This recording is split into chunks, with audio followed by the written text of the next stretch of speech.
आज हम लोग एमडीसी पेपर इकोनॉमिक्स, जिन लोगों का मेजर, माइनर और एमडीसी तीनों में इकोनॉमिक्स होगा, तो मेजर इकोनॉमिक्स के लिए भी, माइनर इकोनॉमिक्स के लिए और एमडीसी इकोनॉमिक्स के लिए भी बहुत काम का हम लोग इंपॉर्टेंट क्वेश्चन का कलेक्शन लेकर आ रहे हैं, जिसको हम लोग मॉडल सेट बोलते हैं। और ये 2 सेट आपके पास आएगा, 2 सेट आएगा और दोनों सेट में हम लोग इंपॉर्टेंट क्वेश्चन कलेक्ट करके लेकर आए हैं। अगर आप इस पूरे क्वेश्चन को कर लेते हैं तो आपका एग्जाम बहुत अच्छा जाने वाला है, क्योंकि आप अगर साल भर पढ़ें तब तो बहुत अच्छी बात है, नहीं पढ़ें तो कम से कम इसको जरूर कंप्लीट कर लीजिएगा, ताकि आपकी तैयारी बहुत स्ट्रांग हो जाए। तो आज हम लोग एक मॉडल पेपर पूरा कंप्लीट कर लेंगे, थोड़ा फास्ट चलेंगे, पूरा डिटेल तो आपको नहीं हम बता पाएंगे, लेकिन बेसिक चीज़ को समझाते हुए आगे बढ़ते जाएंगे। कुछ क्वेश्चन यहाँ से आपको खुद करना होगा। तो मॉडल सेट में 2 पार्ट है। जैसे फर्स्ट पार्ट में आप लोगों को शॉर्ट क्वेश्चन पूछा जाता है, और शॉर्ट क्वेश्चन में क्वेश्चन यहाँ लिखा है कि अर्थशास्त्र के जनक कौन है, who is the father of economics, तो एडम स्मिथ। उत्पादन की परिभाषा दीजिए, तो उत्पादन वह प्रक्रिया जहाँ पे इनपुट और आउटपुट को मिक्स करके हम प्रोडक्शन करते हैं, यानी input, processing and then output. जब हम इनपुट डालते हैं उसके बाद प्रोसेसिंग होता है और तब आउटपुट होता है। मुद्रा क्या है, तो मनी, तो बोलता है मनी एक मीडियम है जिसके ज़रिए हम एक्सचेंज कर सकते हैं। मनी एक मीडियम है जिसके ज़रिए हम एक्सचेंज कर सकते हैं, जिसके ज़रिए हम विनिमय कर सकते हैं और जिसको हम स्टोर कर सकते हैं। मुद्रा वह है जो मुद्रा का काम करता है, ठीक है। आरबीआई की स्थापना 1 अप्रैल 1935 को हुई थी। रोज़गार क्या है, तो रोज़गार एक ऐसी अवधि है जहाँ पे एक अवधि में एक व्यक्ति अपने नियमित मजदूरी पर काम करने के लिए तैयार हो जाता है और उसको काम मिल जाता है, तो उसको हम लोग रोज़गार बोलते हैं। सीमांत उपयोगिता ह्रास नियम क्या है, तो सीमांत उपयोगिता ह्रास नियम की मान्यता ये है कि जैसे जैसे हम किसी इकाई का उपभोग करते जाते हैं उससे मिलने वाली संतुष्टि धीरे धीरे कम होने लगती है, इसी को बोलते हैं सीमांत उपयोगिता ह्रास नियम। अब देखिए, एक लॉन्ग क्वेश्चन आ गया कि उत्पादन क्या है और इसके प्रकार क्या है। तो प्रोडक्शन फंक्शन के बारे में आप जानते होंगे। प्रोडक्शन फंक्शन क्या होता है, तो प्रोडक्शन को समझने के लिए आपको समझना पड़ेगा, सबसे पहले इनपुट लगता है। इनपुट मतलब हम बहुत कुछ लगाते हैं, जिसमें इनपुट में मटेरियल लगता है, कोई भी सामान बनाने में मटेरियल लगता है, लेबर लगता है, कैपिटल पूंजी लगता है, रिस्क लगता है, ये सारा चीज़ हम लगाते हैं, ठीक है। इस सारा चीज़ को लगाते हैं, यहाँ प्रोसेसिंग होता है, ये सब मिलता है, और तब जो बन के निकलता है वो होता है आउटपुट, जिसको हम प्रोडक्शन बोलते हैं, कि सामान बन के रेडी हो गया। तो कोई भी सामान बनता है तो इनपुट, उसके बाद उसका प्रोसेसिंग, देन आउटपुट, तो ये प्रोडक्शन प्रोसेस है, बोलता है प्रोडक्शन प्रोसेस। तो बोला जाता है इनपुट और आउटपुट के बीच जो फलनीय संबंध होता है उसको हम फलन उत्पादन बोलते हैं, प्रोडक्शन बोलते हैं। कोई दिक्कत किसी को? प्रोडक्शन 2 तरह के होते हैं। अगर हम बात करें तो प्रोडक्शन में 2 तरह के फैक्टर्स होते हैं। पहला होता है फिक्स फैक्टर, दूसरा होता है वेरिएबल फैक्टर। जब हम किसी चीज़ का उत्पादन करते हैं तो 2 फैक्टर होते हैं, फिक्स फैक्टर और वेरिएबल फैक्टर। फिक्स फैक्टर ऐसे फैक्टर होते हैं जिनका उत्पादन के बढ़ने और घटने से कोई संबंध नहीं होता। उत्पादन बढ़ेगा तो भी ये कॉस्ट उतना ही लगेगा, प्रोडक्शन घटेगा तो भी इतना ही लगेगा। फिक्स कॉस्ट इसको बोलते हैं। फिक्स फैक्टर मतलब फिक्स कॉस्ट। जैसे किसी बिजनेस में रेंट फिक्स है, आप उत्पादन ज़्यादा करो कम करो, रेंट तो वही लगेगा, सैलरी वही लगेगा। तो उत्पादन के बढ़ने और घटने से अगर हमारे लागत पर कोई असर नहीं पड़ता है तो ऐसे कॉस्ट को बोलते हैं फिक्स कॉस्ट। अगर कोई लागत ऐसा है जिसका उत्पादन के बढ़ने और घटने से लागत पर कोई असर नहीं पड़ता तो ऐसे कॉस्ट को बोलते हैं फिक्स कॉस्ट।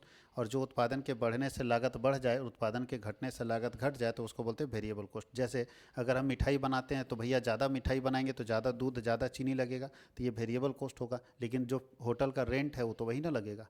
आप ज़्यादा बनाइए कम बनाइए तो वो फिक्स कॉस्ट होगा। तो जब भी हम किसी चीज़ का उत्पादन करते हैं तो 2 तरह के कॉस्ट लगते हैं, फिक्स कॉस्ट और वेरिएबल कॉस्ट, ठीक है। फिक्स कॉस्ट और वेरिएबल कॉस्ट। अब हम लोग चल रहे लॉन्ग आंसर। बोलता है माइक्रो इकोनॉमिक्स क्या है। आपको मालूम है कि इकोनॉमिक्स के 2 ब्रांचेज हैं। इकोनॉमिक्स के 2 ब्रांचेज हैं। इकोनॉमिक्स को वैसे कोई 2 ब्रांचेज नहीं है, लेकिन पढ़ने के ख्याल से इकोनॉमिक्स को 2 पार्ट में बांटा गया। किसने बांटा था, तो प्रोफेसर रैगनर फ्रिश ने बांटा था। किसने बांटा था?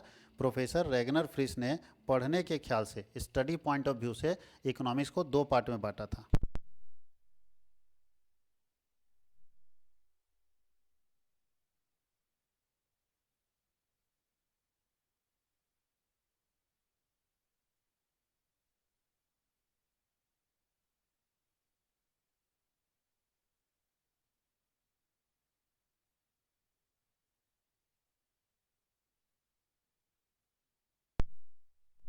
तो आप बताइए, स्टडी पॉइंट ऑफ व्यू से इकोनॉमिक्स को 2 पार्ट में बांटा गया। प्रोफेसर रैगनर फ्रिश ने बांटा था। प्रोफेसर रैगनर फ्रिश ने इकोनॉमिक्स को स्टडी पॉइंट ऑफ व्यू से 2 पार्ट में बांटा था, माइक्रो और मैक्रो। माइक्रो का मतलब small, study of individual units, और मैक्रो का मतलब लार्ज, इसको बोल सकते हैं स्टडी ऑफ एग्रीगेट यूनिट। जब हम सारे इकाइयों का अध्ययन करेंगे संपूर्ण पूरी अर्थव्यवस्था का तो मैक्रो होगा। और माइक्रो का मतलब स्मॉल। अब देखो यहाँ से बहुत अच्छा कीवर्ड लिखा हुआ है, शायद आप ध्यान नहीं दिए होंगे, कीवर्ड लिखा हुआ है आई। आई लिखा हुआ है ना, आई का मतलब होता है इंडिविजुअल। जब हम इंडिविजुअल का स्टडी करते हैं, व्यक्तिगत का स्टडी करते हैं तो वो माइक्रो कहलाता है। और ए का मतलब होता है एग्रीगेट। जब हम संपूर्ण का स्टडी करते हैं,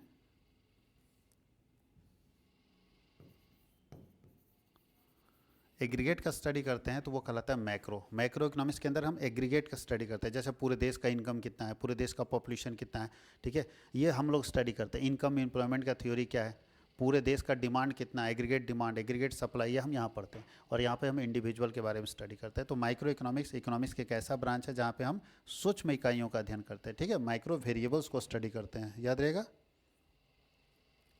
अब देखिए दोनों में अंतर दिया हुआ, माइक्रो और मैक्रो में अभी आपको बता चुके हैं, तो पढ़ा जा सकता है दोनों में अंतर।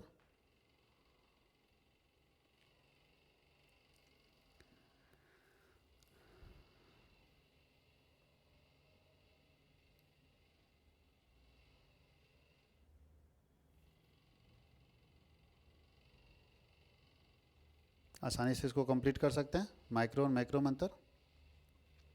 अब लिखा scope of micro economics. Micro economics में क्या क्या पढ़ना है तो देख लीजिए। माइक्रो इकोनॉमिक्स में हम लोगों को क्या क्या पढ़ना है, तो प्रोडक्शन प्राइसिंग के बारे में पढ़ना है, एक वस्तु का कीमत कैसे तय करेंगे, एक वस्तु के बारे में। फैक्टर प्राइसिंग, सेवा का कीमत कैसे तय करेंगे, जैसे हम लोग सेवा दे रहे हैं, कोई रेंट में लगा रहा है, सेवा है ना, तो सेवा का कीमत कैसे तय करेंगे, और आर्थिक कल्याण कैसे। तो आपको बता दें कि सेवा का कीमत और आर्थिक कल्याण आप लोगों को नहीं पढ़ना है, आप लोगों को केवल फैक्टर प्राइसिंग पढ़ना है कि वस्तु का कीमत कैसे तय करेंगे।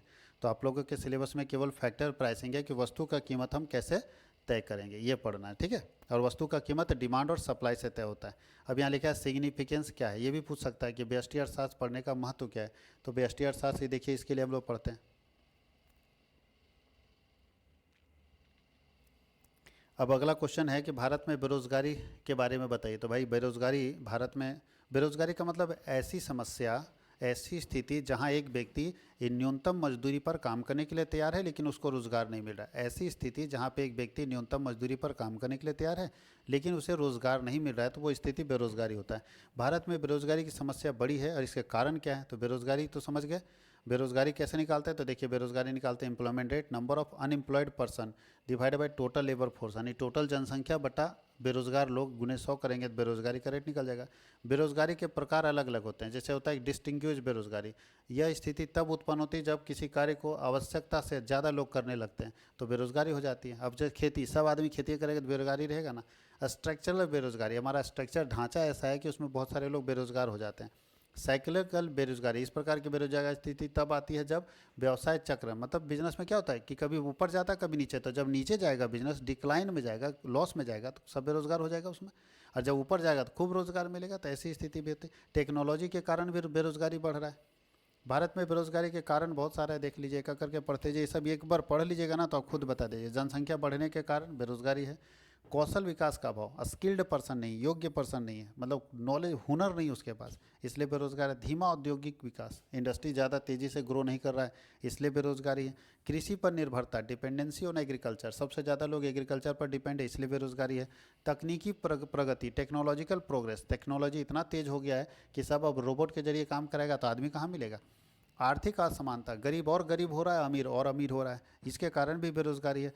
अपर्याप्त शिक्षा प्रणाली, हमारे देश में अच्छा शिक्षा नहीं होने के कारण बेरोजगारी बढ़ रहा है। असंगठित क्षेत्र की का प्रभुता, बोलता है अनऑर्गेनाइज सेक्टर, जो सरकारी क्षेत्र नहीं है या गैर सरकारी क्षेत्र नहीं, छोटे छोटे बिजनेसमैन हैं, वो अनऑर्गेनाइज जो क्षेत्र है वो ज़्यादा डोमिनेट करके रखा है, इसलिए बेरोजगारी है। कोई दिक्कत है, ये सारे कारण हैं बेरोजगारी के। अब अगला क्वेश्चन है उपयोगिता क्या है और इसकी विशेषता को बताइए। तो उपयोगिता का मतलब किसी वस्तु के उपभोग करने से मिलने वाली संतुष्टि को उपयोगिता कहते हैं। किसी वस्तु के उपभोग से मिलने वाली संतुष्टि को उपयोगिता कहते हैं। यूटिलिटी, यूटिलिटी मतलब हमको जो सेटिस्फेक्शन मिलता है ना किसी सामान को यूज़ करने के कारण, वो उपयोगिता कहलाता है। और जब ध्यान रखिएगा, जब हमको संतुष्टि मिलता है तभी हम किसी चीज़ को खरीदते हैं। किसी भी चीज़ में आपको जब मज़ा नहीं आता तो आप नहीं खरीदते हैं। खाने में हो, पढ़ने में हो, सोने में हो, कोई भी चीज़ आप अगर कर रहे हैं तो मज़ा आ रहा है तभी आप पैसा पे कर रहे हैं। तो हम लोगों को जो संतुष्टि मिलता है, सेटिस्फेक्शन मिलता है किसी वस्तु को उपभोग करने से, उपयोग करने से, उसी को हम लोग यूटिलिटी के नाम से जानते हैं। यूटिलिटी तीन तरह का होता है, यूटिलिटी तीन तरह का होता है। टोटल यूटिलिटी, मार्जिनल यूटिलिटी और एवरेज यूटिलिटी आप लोग पढ़े भी होंगे। कुल उपयोगिता, तो मार्जिनल यूटिलिटी किसी एक इकाई के उपभोग से मिलने वाली संतुष्टि को मार्जिनल यूटिलिटी बोलते हैं। जब मार्जिनल यूटिलिटी को जोड़ते चले जाएंगे तो टोटल यूटिलिटी आ जाएगा। टोटल यूटिलिटी में यूनिट से भाग देंगे तो एवरेज यूटिलिटी आ जाएगा। ठीक है, इस बात को ध्यान रखिएगा। फिर से रिपीट कर दें, किसी वस्तु के उपभोग से जो हमको संतुष्टि मिलता है, यूटिलिटी मिलता है, वो मार्जिनल मिलता है। मार्जिनल को जोड़ देंगे तो टोटल निकलेगा, टोटल में यूनिट से भाग दे देंगे तो एवरेज निकलेगा। ठीक है, और ये दोनों में संबंध भी है कि जब मार्जिनल यूटिलिटी पॉजिटिव होता है तो टोटल यूटिलिटी बढ़ता है, जब मार्जिनल यूटिलिटी जीरो होता है तो टोटल यूटिलिटी सबसे हाईएस्ट पोजीशन पे होता है, और जब मार्जिनल यूटिलिटी नेगेटिव होता है तो टोटल यूटिलिटी डिक्रीज करता है। ये रिलेशन है टीयू और एमयू के बीच में, टोटल यूटिलिटी और मार्जिनल यूटिलिटी के बीच में। देखो यहाँ परिभाषा लिखा हुआ है, आप आराम से देखो। किसी वस्तु में उपभोक्ता के आवश्यकता को संतुष्ट करने की जो क्षमता होती है उसको हम लोग उपयोगिता बोलते हैं। ठीक है, उसका विशेषता भी है यूटिलिटी का। और यहाँ पे बड़ा अच्छा लिखा है, can utility be measured, utility को मापा जा सकता है। तो दो तरह का कॉन्सेप्ट है। कुछ लोग बोलते हैं यूटिलिटी कैन बी मेजर्ड, मापा जा सकता है, तो कुछ लोग बोलते हैं नॉट मेजर्ड। तो जो लोग बोलते हैं यूटिलिटी को मापा जा सकता है वो इस अप्रोच के, इस थ्योरी के सपोर्टर है। कार्डिनल यूटिलिटी एनालिसिस के सपोर्टर इसमें सबसे बड़ा है मार्शल।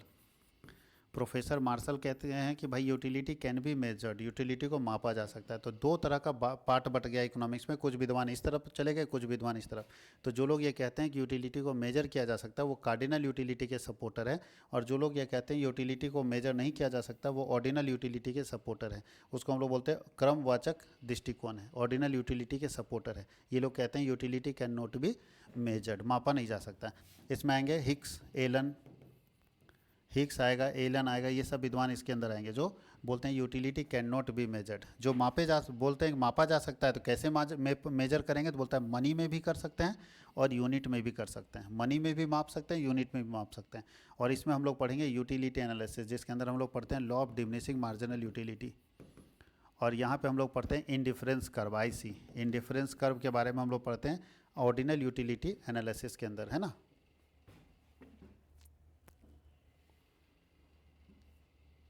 वही यहाँ डिटेल में दिया, देखिए मार्शल के अप्रोच है, यूटिलिटी कैन बी मेजर्ड, महसूस किया जा सकता है।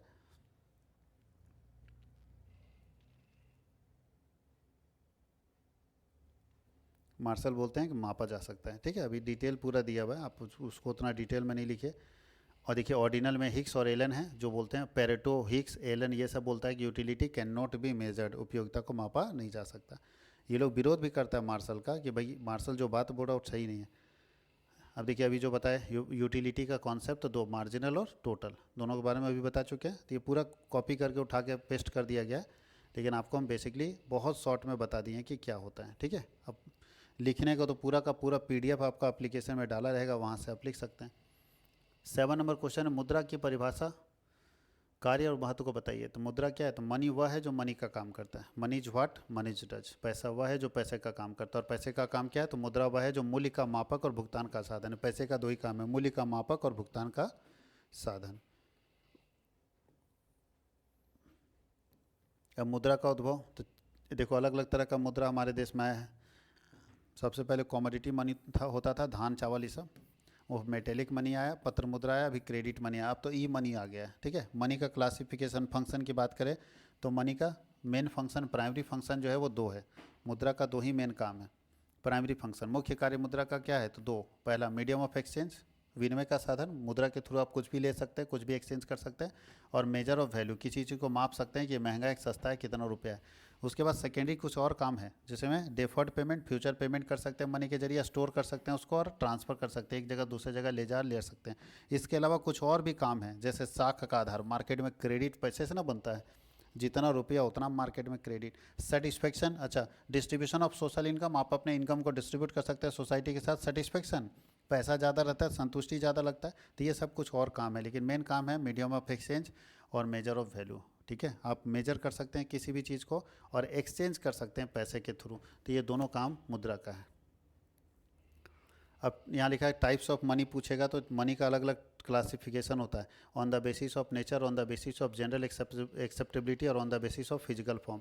नेचर के आधार पर दो तरह के, एक्चुअल मनी और money of account. Actual money वह मनी है जो भारत में, अगर भारत की बात करें तो जो देश में चल रहा है, और मनी ऑफ अकाउंट वह मनी है जिसमें सरकार अपना हिसाब किताब रखती है। भारत में दोनों रुपया है on the basis of legality. तो लीगल टेंडर मनी है जो भारत सरकार द्वारा जारी किया जाता है, जो मनी सबको एक्सेप्ट करना पड़ेगा, स्वीकार करना पड़ेगा। ऑप्शनल मनी हम चाहें तो ले भी सकते हो, नहीं ले सकते, जैसे चेक हम नहीं ले सकते, ऑप्शनल मनी, लेकिन नोट तो हमको लेना पड़ेगा ना। फिजिकल फॉर्म के आधार पर, ये तो सब जानते हैं, मेटेलिक मतलब धातु के रूप में, पेपर तो जान ही रहो, और क्रेडिट मनी जान रहे हो। एक अच्छे मुद्रा का गुण पूछ रहा है कि क्या क्वालिटी होना चाहिए हम अच्छे मुद्रा में, तो ये सब पढ़ लीजिएगा। हालांकि ये क्वेश्चन का पार्ट नहीं था, फिर भी डाल दिया गया, तो शायद अगर इधर से पूछे तो आपके काम का चीज़ आ जाएगा इधर। इंपॉर्टेंस ऑफ मनी, मनी का क्या इंपॉर्टेंस है देख लीजिए। पैसा ही तो सब कुछ है भैया, पैसा है तो सब कुछ है। तो उपभोग के क्षेत्र में क्या महत्व है, उत्पादन के क्षेत्र में क्या महत्व है, हर क्षेत्र में पैसे का क्या महत्व है, यहाँ पर आपके सामने स्क्रीन पे दिख रहा है, आप इसको पढ़िएगा। विनिमय के क्षेत्र में क्या महत्व है देख लीजिए, पढ़िए। पैसे का क्या महत्व है, ये सब पढ़ने वाला चीज़ है, आप भी थोड़ा अपना दिमाग लगा सकते हैं, ठीक है।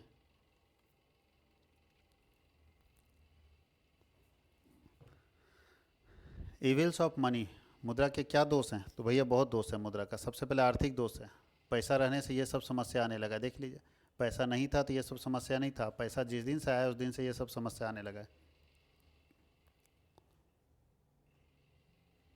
पैसा आने से नैतिक स्थिति खराब हो गई सब लोगों की। ऐसा ऐसा काम करने, कांड करने लगा कि सोच नहीं सकते, चोरी, धोखाबाजी, डकैती, हत्या, गबन, विश्वासघात, घूसखोरी, ये सब। पैसा नहीं था तो ये सब कोई करता था, पैसा आया तभी से नहीं सब हो गया। सामाजिक पूरा खत्म हो गया, सामाजिक परिवेश खत्म हो गया, ठीक है। ये हमारा मनी सप्लाई के बारे में पूछ रहा है। मनी सप्लाई के 4 तरीके होते हैं, 4M जिसको हम लोग बोलते हैं, M1, M2, M3 और M4। तो 4M कैसे होता है, ये हालांकि क्वेश्चन का पार्ट नहीं था, लेकिन अगर पढ़ लोगे शायद इसे पूछ देगा तो आप समझ आओ। भारत की औद्योगिक नीति के बारे में बताइए। तो भारत में इंडस्ट्रियल पॉलिसी बनाई गई थी, औद्योगिक नीति, इंडस्ट्री को ज़्यादा से ज़्यादा सेट करने के लिए और देश को आर्थिक रूप में मजबूत करने के लिए। तो देश को आर्थिक रूप में मजबूत करने के लिए, ज़्यादा से ज़्यादा इंडस्ट्री सेटअप करने के लिए औद्योगिक नीति भारत सरकार द्वारा बनाई गई थी।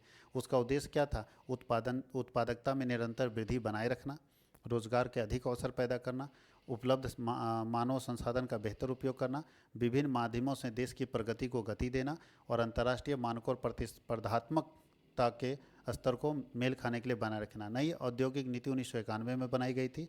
1991 में नई औद्योगिक नीति, जिसके अंदर 3 चीज़ लाया गया था, LPG, liberalisation, privatisation and globalisation. Liberalisation, privatisation and globalisation लाया गया था। लिबरलाइजेशन का मतलब उदारीकरण, उदारीकरण का मतलब सरकारी नियंत्रण में कमी करना। निजीकरण मतलब निजी क्षेत्रों की भूमिका बढ़ाना और सरकारी क्षेत्र के घाटे में चलने वाली कंपनियों को प्राइवेट सेक्टर में लाना। और ग्लोबलाइजेशन का मतलब है भारत की अर्थव्यवस्था को विश्व की अर्थव्यवस्था के साथ जोड़ना, एकीकृत करना। वही बात यहाँ लिखा है। अब एक एक करके उसके बारे में लिखा है, पूरा कहानी अब पढ़ लीजिएगा पूरा, ठीक है। पूरा कहानी डाल दिया गया है,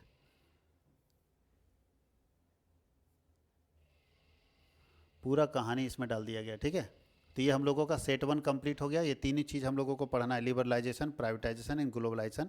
क्या है उदारीकरण, क्या है निजीकरण, क्या है वैश्वीकरण। ध्यान दीजिएगा, आपको भी कुछ पढ़ना होगा। अगर आप बिल्कुल सपाट एकदम फील्ड है, कुछ नहीं पढ़े हैं, तो हम कितना यहाँ डिस्कस करते रहे। इतने सारे पेपर्स का वीडियो हम लोगों को एक ही दिन में रिकॉर्ड करना है, कि चूँकि एक ही दिन में सारे पेपर के एग्ज़ाम होते हैं, तो आज हम रिकॉर्डिंग एक ही दिन में, सिंगल डे में, इसलिए देखिए एक ही कपड़े में रिकॉर्ड कर दे रहे हैं। अब ये बोलेगा सर के पास एक ही घुसट है, ठीक है, ऐसा नहीं है। तो ऐसी स्थिति में हम लोगों को सारा रिकॉर्डिंग करना पड़ता है, तो हम फास्ट में रिकॉर्ड करते हैं। कुछ आप भी पढ़ेंगे तभी तो अच्छा लगेगा ना। आप बिल्कुल एकदम सपाट है, एग्ज़ाम के एक दिन पहले पढ़ेंगे तो क्या लगता है, साल भर का सिलेबस एक दिन में पढ़ लेंगे। इतने बड़े प्रकांड तो आप भी नहीं है ना हम भी है, इसलिए आप पूरा अपने तरफ से कंप्लीट कीजिए। ये आपका इकोनॉमिक्स का एक सेट कंप्लीट हो गया। Thank you.